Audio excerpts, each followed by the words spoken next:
In a sense, Josh, I think what I'm hearing you do is ask me to steelman Islamism so that we know where the weaknesses are for Western Enlightenment values, so we know what we have to defend, because we, by me steelmanning Islamism, know what's coming under attack.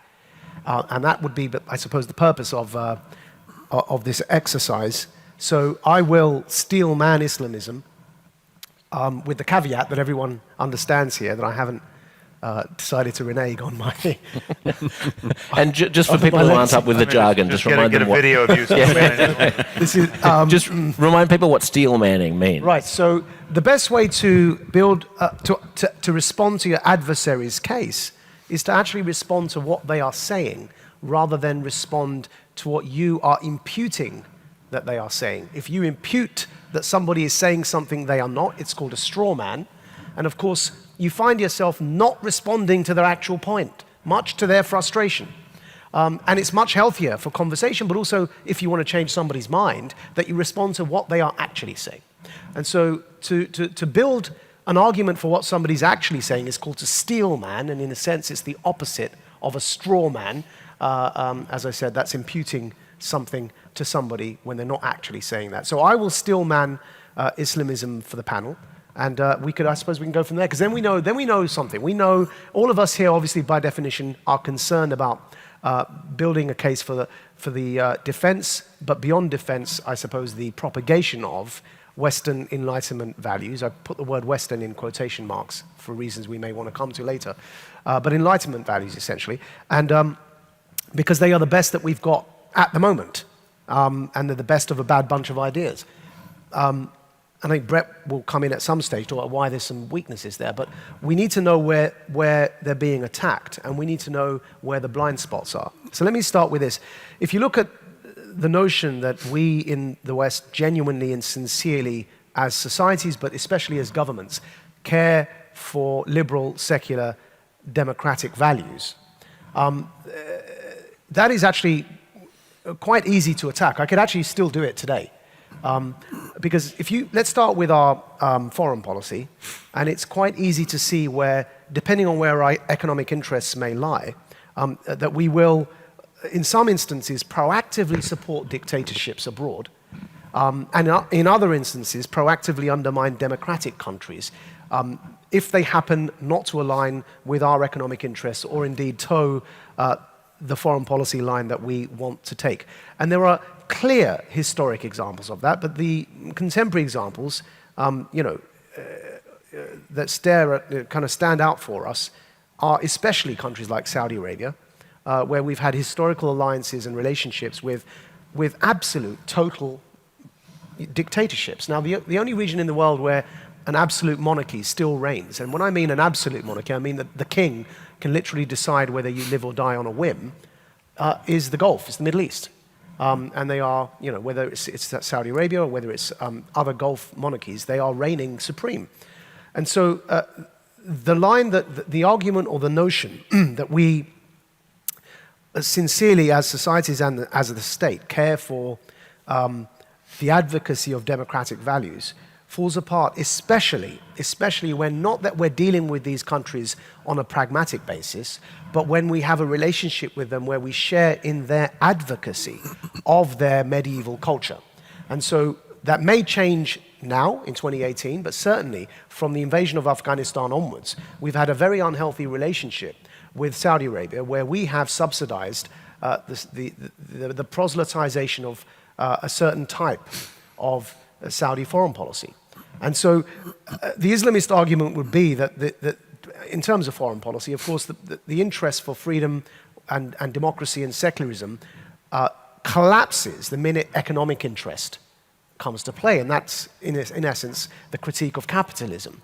But it's not just in foreign policy when it comes to supporting dictators, and especially in the Cold War. We saw this with the US government sponsoring coups in certain countries, sponsoring the invasion of certain countries, the Bay of Pigs and the whole Iran-Contra affair, sponsoring the assassination of certain leaders abroad because they were in the wrong political camp. They happened to be in the Soviet camp, and of course that the US would undermine even where people have elected them by popular by the popular vote, the US would, in its foreign policy, actively undermine those popularly elected governments because they didn't align with the Western sphere of influence, but rather they fell in the Soviet sphere of influence.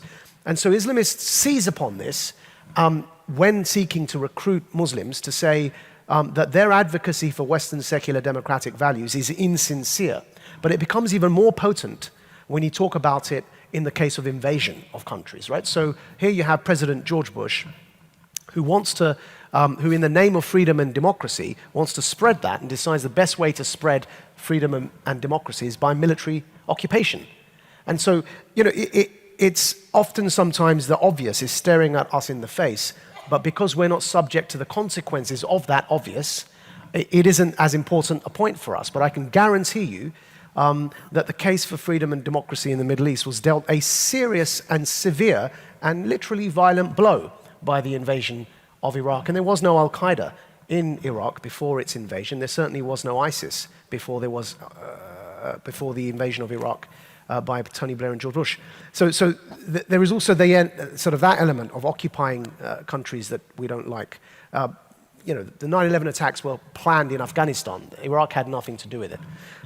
Moving to domestic policies, of course, again, the Islamists will make a case that power is the most important thing, not values. And so when that power is threatened, the first thing to be compromised are those values. So now if I were to list, you know, cases of the civil liberties violations since the war on terror, we've pretty much lost everything. And that makes the Islamist case for us that the Western governments don't actually care for. What do you mean that we've lost everything? Right. So let's start with the right to liberty. So if you're going to build a human rights case up for 48 days detention without trial, which is where the UK was before David Cameron, a Conservative Prime Minister, reversed a Labour government's decision to hold a suspect for 48 days without trial. They introduced the Terrorism Act 2000.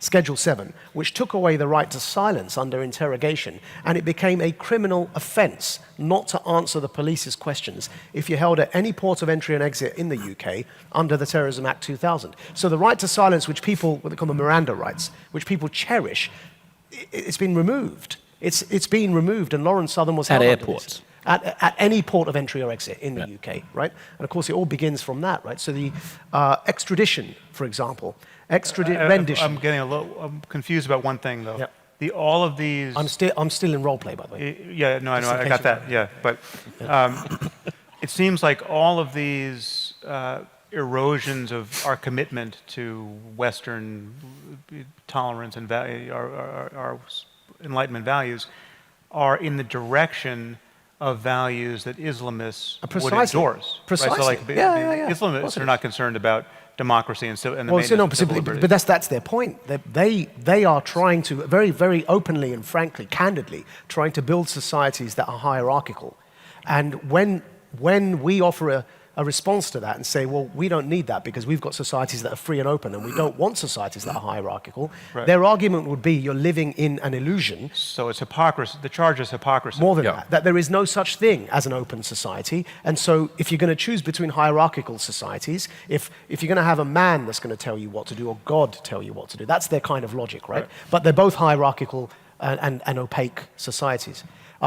So moving beyond Schedule 7, talk about rendition to torture, right? So the UK has directly been involved and has actually been involved in payouts to jihadist sympathizers like Mohsen Beg. They paid him money because he went to prosecute the UK government for being involved in his interrogation and torture in Bagram in Afghanistan. Whether it's him or the Libyan case that recently came out, the UK has been involved in the rendition to third countries with the cooperation of regimes that torture suspects that the UK has then profited from in terms of receiving intelligence that has been acquired through torture. And yet here we are that, you know, our critique of jihadists and Islamists is they don't respect human rights. But our governments have been, and this part is true, right? They have been involved in serious human rights violations. And so whether it's rendition to third countries or indeed detention without trial, data and spying and the Snoopers Charter, what it's called in the UK, or even the NSA spying stuff, the Islamists will generally argue that everything that we are defending doesn't actually exist. It's an illusion. And I'll finish by reading something, because in my in my autobiography, there's a little excerpt that I called The Polemic. And it was me attempting to remind everybody precisely what we're up against in terms of propaganda against Western Enlightenment values. And what I think we learn from this is that if we understand what those weaknesses are, it's why it's so important to defend those values where they are being eroded, because we recognize we're handing propaganda coups to those who want to destroy everything that these values stand for. But also B, we actually see where the attack's coming from, and we're better prepared to counterattack as well. So this is chapter 16 from my book. It's called The Polemic. It says, again, this is, by the way, this is me in character, right? So please don't get scared of it. You drop bombs on my people while knowing full well that the level of collateral damage, we call them innocent Muslims, will far exceed the damage to any legitimate target.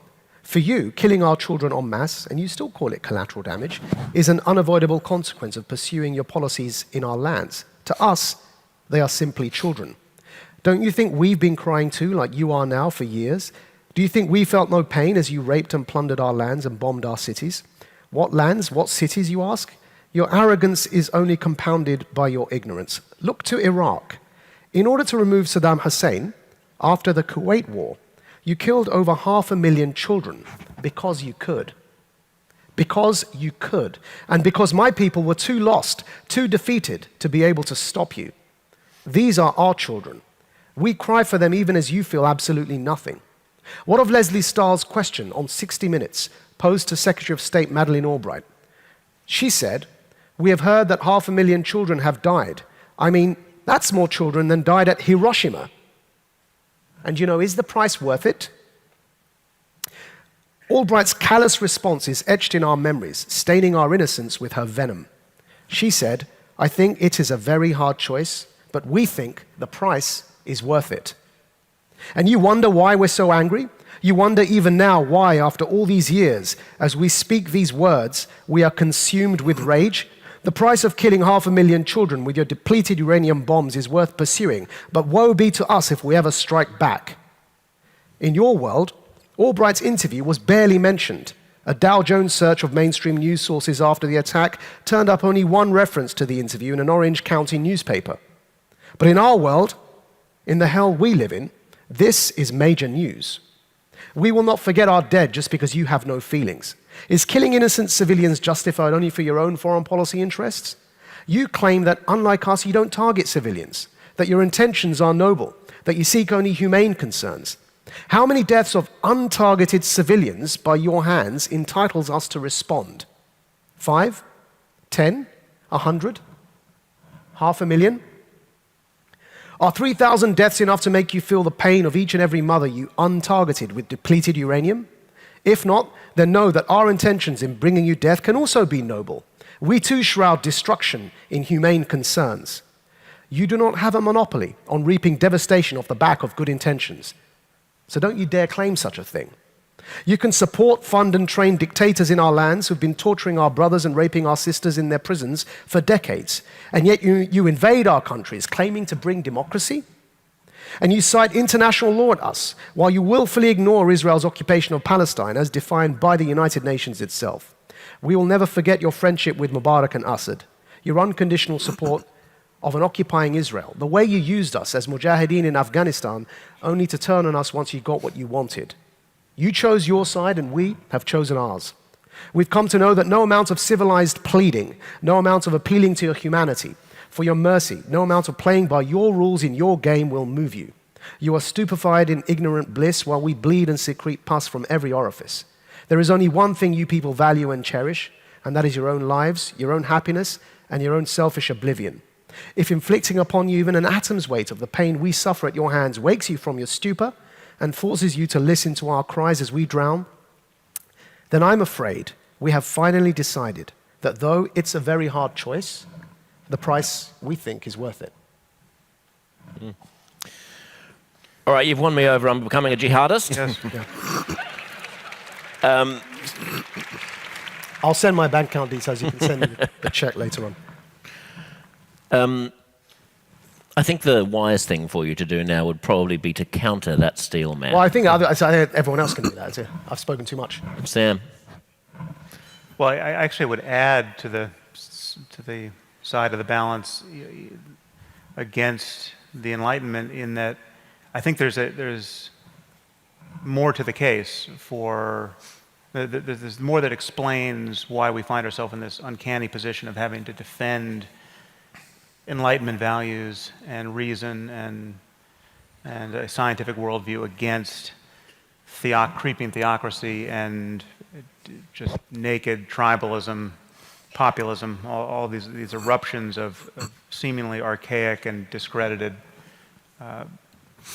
ideas. And it's far simpler than just exporting our chaos to other countries and dropping bombs where we can find no other way to persuade people to just buy our products or whatever it is we intend. It's just that it's hard to live an unambiguously good life. It's hard to live a profound life. It's hard to live a life that you know each day is working. And it's pretty clear that living a good life entails more than just not being wrong about things scientifically. And it entails more than just having reasonably free markets that produce the next smartphone that you desperately want to buy. And so it's on the problem of what it means to live a good life that these kind of ancient worldviews continue to market themselves as the only game in town. I mean, so religions of all kinds, but there's something uniquely captivating about Islam in this regard, because it really is the whole package in terms of its egalitarianism, it's the kind of the swiftness with which you can be indoctrinated into it, the fact that if you are kind of on the high testosterone side of things, it offers a militant and James Bondian adventure if you want to go and fight for the one true faith.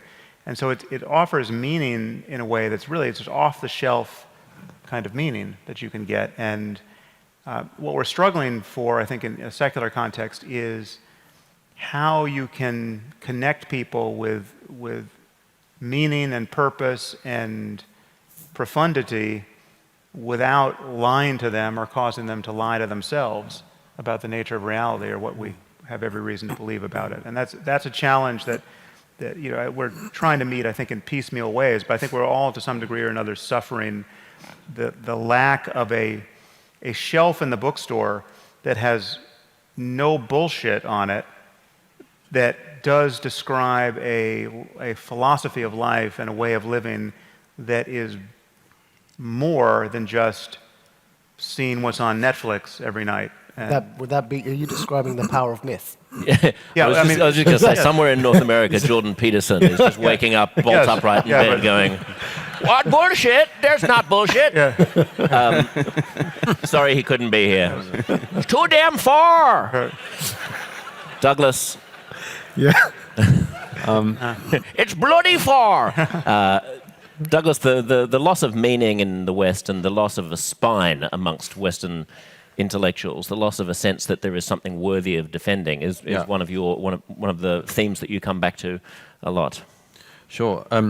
I just say at the beginning, I could go through every one of the things that Maajid just listed in that and shoot them down, but that would take a little while.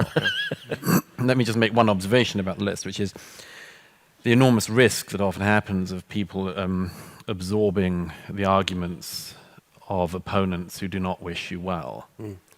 So, for instance, on interventionism,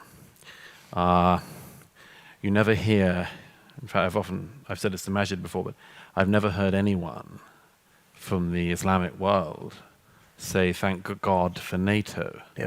But they should. But by the way, I spend the rest of my book debunking these, just for everyone's, But I mean, they shouldn't. The reason I mention this is for the selective historical reasons which we in the West are at risk of imbibing. For instance, I say, why does nobody say thank God for NATO? Because if NATO hadn't have intervened in Kosovo, I think it's widely agreed that a severe genocide would have occurred on the continent of Europe, worse than was already happening. NATO intervened. We don't expect thank yous endlessly, but once will be something. Yeah. And thank you, Douglas. So I have. It's not enough. But this is just worth remembering, because a generation and a lot of people from a generation are at risk of imbibing basically the jihadists' arguments about us. Yeah. And I just put that out there at the beginning. The second thing I'd just say quickly is, I mean, the fascinating thing now about looking at back, for instance, intervention in Afghanistan, is that, you know, it's one of the great fallacies of history which we're always vulnerable to, which is to think that everyone knew in the past what we know now. And, you know, until the 1980s, the major threat to countries like ours was global communism, the Soviet expansionism. We saw it as a major threat. And anyone who doubts that just has to say that, I mean, if up until, I've often thought of this, until as late as basically the 10th of September 2001, if you said, in the early years of the 21st century, politicians, journalists, public intellectuals and others are going to spend years talking about Islam. Say, what? Why? How come? It's not that interesting. It's not that vital in our societies. It's a bit of our society. It's not overwhelming. If you said, okay, you're going to be discussing Islamic blasphemy laws all across Scandinavia for years.